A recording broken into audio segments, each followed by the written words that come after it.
hello there. It's Mr. Damon. Shouldn't you already be asleep by now? It's late. What are you still doing up? Time for you to go to bed. Nighty-night. Good night. Nah, just kidding. I'm so glad that we get to hang out tonight. How was your day? What was your favorite moment from today? Think about it for a second. Oh, that's fantastic. If you have a brother or a sister, did the two of you get into a disagreement with each other today? No! Stop it, you're lying, I'm so shocked. Oh, of course, all of us that have brothers and sisters, we get into disagreements all the time, don't we? I have an older brother, and we used to argue on a semi-regular basis. Probably more than you and your siblings because you are much more mature than I was, and especially my brother. Well, as much as we love our families, sometimes we disagree, get grumpy, and can be unkind to each other, huh? Well, when that happens, we just ask for forgiveness, and then we keep on going with our day. But most of the time, we love each other because family is the most important relationships we have. Today, we are going to meet an incredible woman named Ruth, and how she found out that with Jesus, we are always in family. 260 years after Joshua defeated Jericho, remember the walkathon and the walls falling over? Yeah. Israel was now settled nice and cozy in the Promised Land. And there, a woman named Naomi lived with her husband and 2 adult sons who were still living with her. Everything was great for Naomi and her family until, a famine hit Israel hard. Now, a famine is when the rain stops falling, and when the rain stops falling, the fruits and vegetables that people eat stop growing.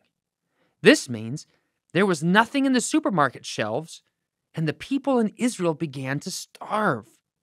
Famines are bad news. And do you know, church kids, that famines still happen today around the world? And that there's things that we can do to help people who need food.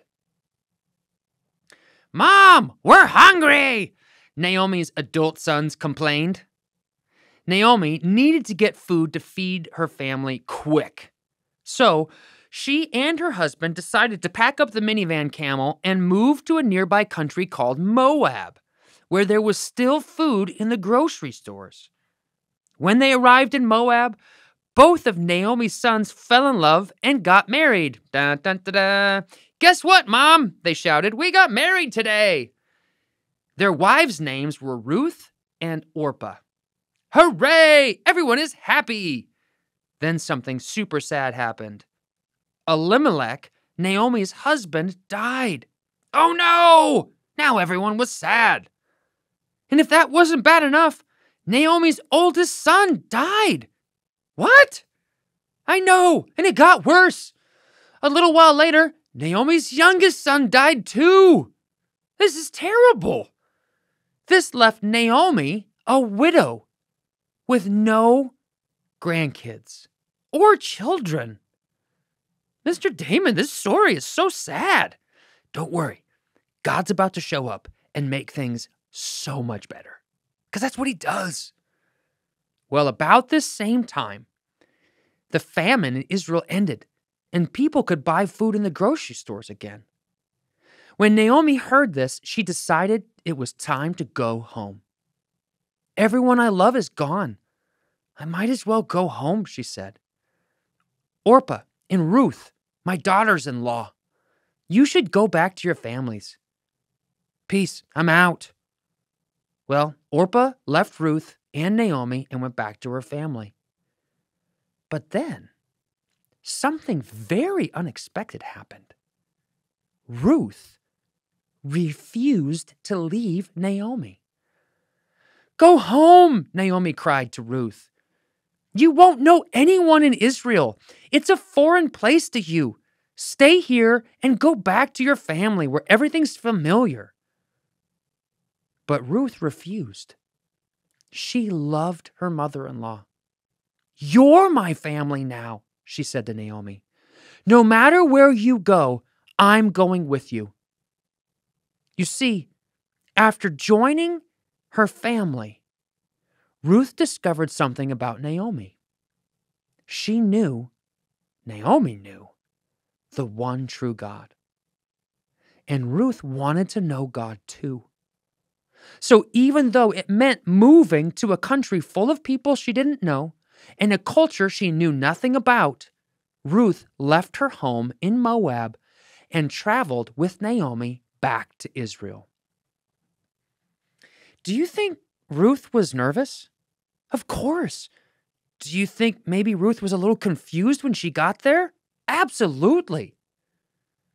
But something happened to Ruth when she joined Naomi's family. Naomi told her about God, and as she did, Ruth knew in her soul what Naomi told her was true. Right then and there, Ruth said yes to Jesus' love for her and chose to put her trust in his love. And when she did, Ruth knew that she wanted to be with Jesus forever. So when Naomi told Ruth to go back to her old life and to the false gods that Ruth's family worshipped in Moab, Ruth said, "No way." She wanted to be a part of God's family, even if that meant following Naomi back to Israel.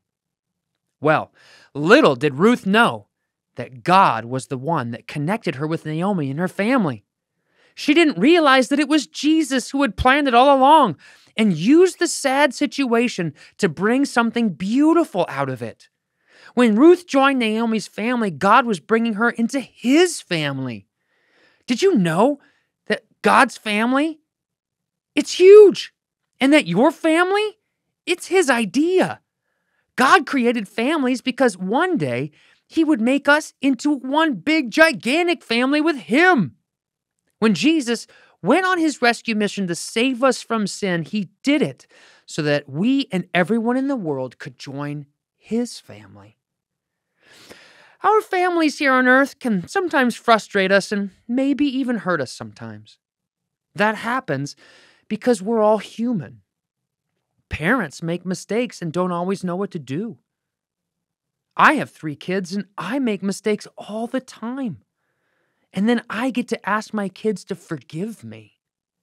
And did you know that even when we feel let down by our earthly family, we can always trust Jesus and know that he loves us? God is the only perfect dad. He's always with you. He's always loving you. He always wants to talk with you. And he thinks that you are the most incredible son or the most incredible daughter. And not only do we get to have God as our heavenly dad, we also have everyone in the church as our brothers and sisters. The church is one big, incredible family. We are grateful for our families, and we're grateful Jesus chose us, just like he chose Ruth to join his forever family. Do you want to join Jesus' family? Then let's talk with him. Why don't you say this after me? Thank you for loving me, Jesus. Thank you for making me a member of your family. I say yes to you and your love for me, just like Ruth did. I trust you, and I want to live with you forever. Amen. Amen. No matter where you live or what your family looks like here on earth, you can know that Jesus chose you to be a part of his family, and he will always be with you. I had such a great time hanging out with you. Have a wonderful night's sleep and sweet dreams. We can't wait to see you tomorrow. Good night.